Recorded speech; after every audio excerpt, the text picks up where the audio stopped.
ka? Hindi. Hindi ako nag-bleed. Nag-ano yan, kukunti na lang yung ano. Pero kailan lang yung ano eh, kailan lang nilagyan ko ng ano, ng fluid. Tapos kahapon, nagsalin ako, ang dami kong ano. Pumasok siguro sa loob rin, no? May tagas.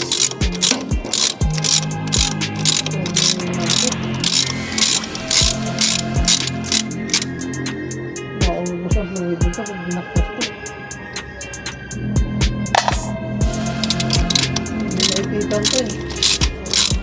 Diyan, may masaksakan ba na kuryente mo? Paalam ko sa guard. Ano ko sa guard? Abot naman ata extension doon sa guard.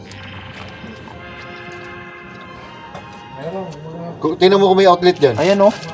Dito. So, paalam muna tayo para sigurado.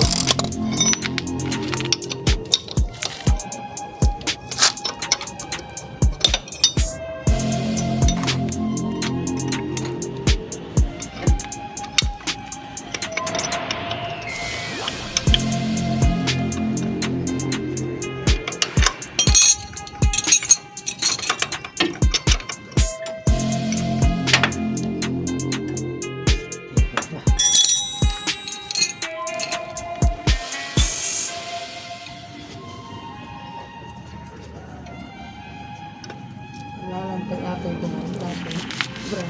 Miss Clark. Parang timang tayo sa stoplight. Umuulan pa. Ayok. Yung sabi mo sa gitna kayo ng stoplight call? Umuulan pa yun noon. Grabe basang-basa. Nilamig ako noon.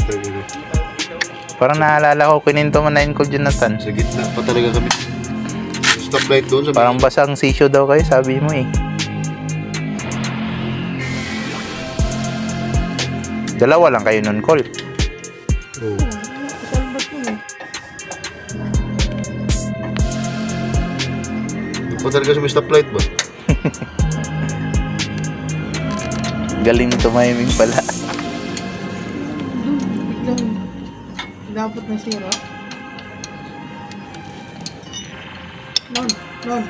Akin na nga yung karton dyan. Yung karton doon sa electric. Ano nga ito. Para di maano yung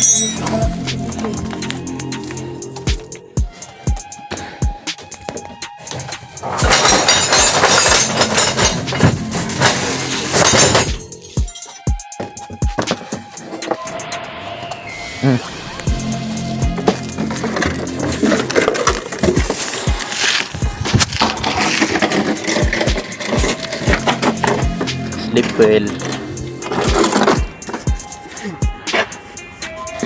Yan. Dua.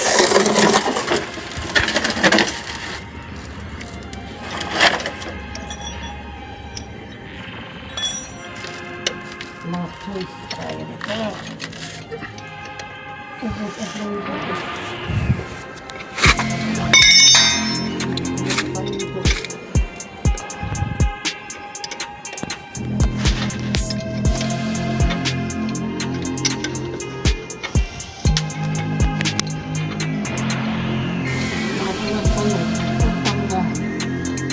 Tubig sa kalsada.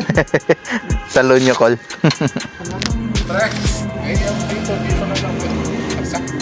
Okay na. Ha? Okay na. Basta, kuan, mas malapit, mas masaya. Ha? Mamaya pa? Ewan lang.